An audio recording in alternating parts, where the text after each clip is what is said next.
ሰሞኑን እመቤታችን ቤዛ ትባላለች አትባልም የሚል ጥያቄ በጣም ብዙ ምዕመናን ስትጠይቁኝ ስለነበረ ሐሳቡን ካነሱት አባት ጋር ግንኙነት የለኝም። ብዙ ጊዜ ሰዎች ለሚያነሱት ሐሳብ እኔ መልስ ማልሰጥበት ምክንያት ሰዎቹ እንዲድኑ ስለምፈልግ ነው። በሌላ ትምህርት አስተምሮ ሰዎቹ ከዚያ እንዲጠገኑ ማድረግ የተሻለ ነው እልክ ከማስያዝ ብዬ ስለማስብ ነው።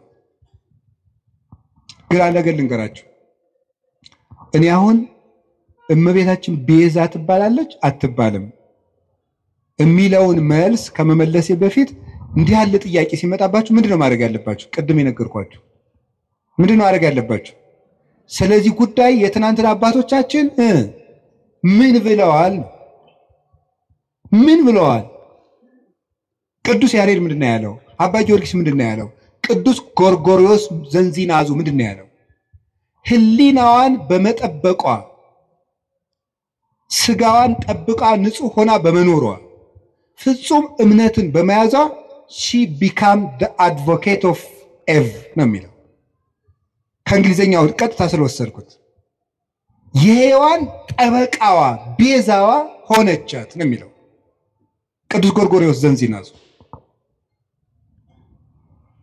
ታዲያ ምንድነው ማድረግ የፈለጋችሁ ይባል? ሄዳችሁ ትናንትን ማየት ይባላል አይባልም? ሐሳብ ሲገጥማችሁ ምን ተብሏል? እስኪ መምህር አባቶች ምን ብለዋል በዚህ ጉዳይ ላይ? ኑረውበታል እኮ